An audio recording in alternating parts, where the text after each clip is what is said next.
My name's Murray Hallett. Whoa, look at that, what a beauty. And I want to show you around my aquaponics setup. From now on, this fish will grow much more slowly, but it's possible it will get up to 5 or 6 kilos if I keep it long enough. There's a lot of mystery surrounding aquaponics, but we want to demystify that totally for you in this video. So if we've got a 1,000 litre tank, for example, we can have 1,000 litres in volume of grow bed. Look at this beautiful fish. Today we'll show you several different systems and how they work. And what will happen is then the water will be sucked up through these slots. Then you simply slide the lock up, and that's all there is to it. We'll show you how to assemble a system. You must never get them mixed up. They must always stay red to red, black to black.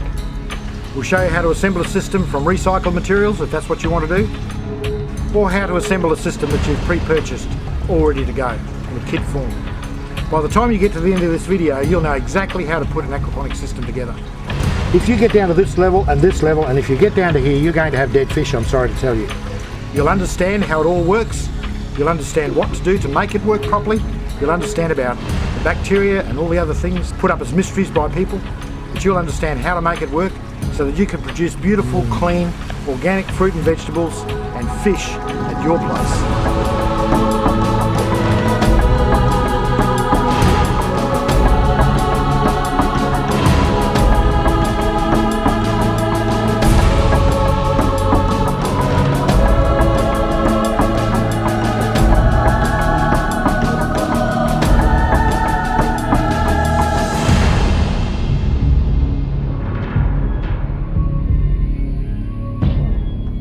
What is aquaponics? Aquaponics is the successful integration of the best of aquaculture and the best of hydroponics.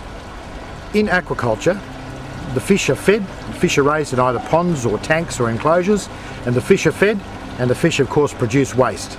And dealing with that waste becomes a real problem in aquaculture projects.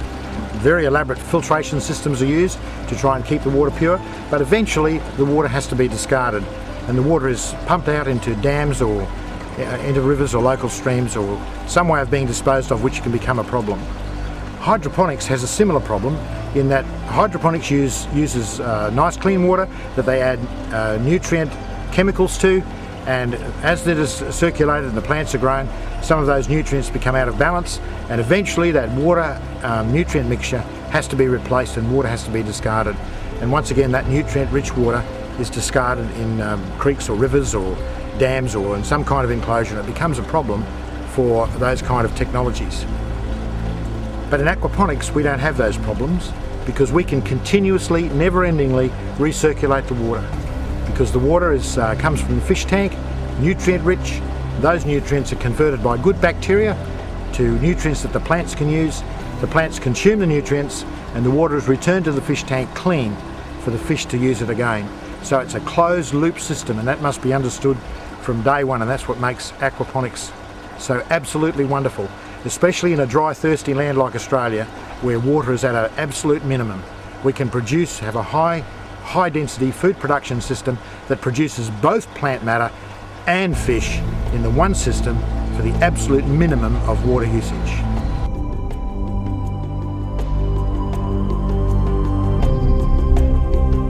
This is our basic balcony kit, and I'm going to demonstrate today how we assemble one of these. If you've just received this delivered to your home, what the steps you'd go through to assemble it. And during that process we're going to explain how you make sure that the system is cycled and that the fish are happy and the plants are going to grow really well. So as part of that process we'll cover all those aspects when we assemble this kit. So let's get started. First step in positioning our tank is to make sure that it is level. If you're placing the tank on a sand bed like I'm doing here, or perhaps on your back patio, which may be already a concrete patio or a paved patio, you need to pick a site that is nice and level. It needs to actually make sure that it's a level from side to side. It must be level. If for example you've got a concrete patio, front patio, generally they fall away a little bit to the outside to allow rain to run off, so you need to position it so that the fall is from the back to the front, so that the front may be slightly lower than the back, but crossways from side to side the system needs to be level. So use a good quality spirit level to check that yours is level, and if it's not and you're on a sand base, you can do something about that quite easily. You can just get some more sand and you can level the site. Make sure you take a bit of time to make sure that the tank is sitting on a good firm base if you're using a sand base. because together with the weight of the water, the weight of the gravel and the weight of the fish, you're going to have an item here that weighs about 1.5 tonnes. So it's quite heavy. So you just can't put it on any old rickety base because otherwise you'll have problems. Next thing is to get our fiberglass grow bed and position it on top of the fish tank.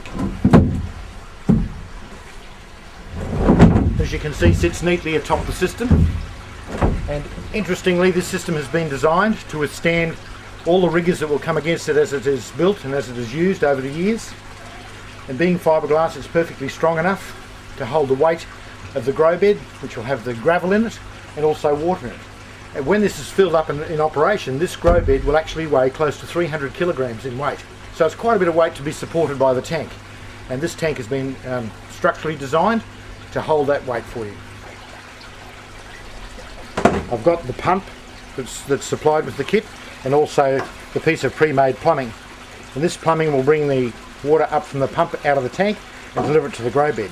And you'll notice we've used these really clever, very nice snap together fittings, so that at some time in the future, should you need to clean your pump or clean the pipe work in any way, it's very easy to pull apart. So first of all, I'll just start to assemble this, and we've got here what we call a double nut fitting, which will go through here and provide the entry point for the water to enter the tank. Now it's a good idea to put some Sikaflex or some silicone on this, and then we screw the nut onto the inside of the tank. Having cleaned the excess off, we'll now screw on, and this just has to be hand tight. It doesn't have any thread tape or anything on it. We just screw that on, and that's just simply used to direct the flow of water down and allows us to inspect the water flow at any time. It just remains like that. Okay, the next step is to attach our pump. This is our pump that's provided with the kit. This is a very special little pump, very low wattage draw, so it's ready for our solar ready kits, as we call them. And we have fitted on it, pre-fitted, one of these snap-on fittings again. So I'll just show you how we do this. We just fit that to the end of the hose like so. You can see the O-ring there. Push it on tight. Notice the little jaws that clip over the edge of the white fitting, and then you simply slide the lock up, and that's all there is to it. This pump has got a nice fish filter on it that'll stop the little tiny fish from getting drawn into your pump, and that can be removed at any time for cleaning should you so desire, just simply by screwing it off. See how easy that is? And as an intermediate clean, when the tank is in the when the pump is actually in the tank, you can just do that, and that will, as you can see that action there, that will help some of the solids that may get caught on here to move on up through the pump away to the grow bed. So there's 2 levels of cleaning you can do. That's level 1, and level 2, if it gets really bad, you can just simply take that off. You can remove the pump like this and take the pump away and give it a good clean.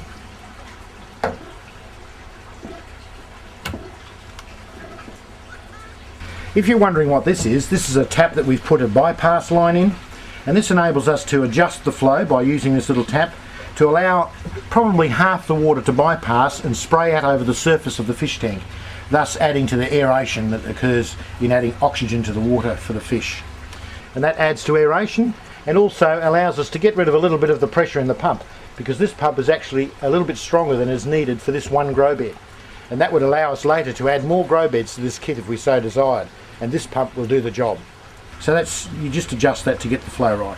And up here at this tap here, we can adjust that as well to get the flow right into our grow bed. And we'll go through that a little bit later on to show you why that is important.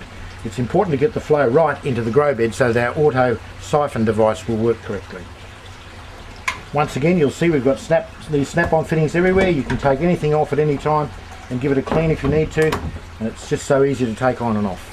The next thing we're going to install is our backup pump. This pump is a 12-volt pump that runs off a 12-volt battery, like a car battery, and once again it's a high-quality marine bilge pump that we've chosen for the job. And once again, our non-kink hose, which is very important, we believe. I know you could use a cheaper hose, but it's a very good hose. It won't kink, see, non-kink.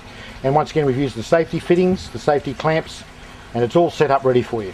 As to the wiring, this is the wiring that comes with the pump, and there we've done a join to give you an extension lead, and that join has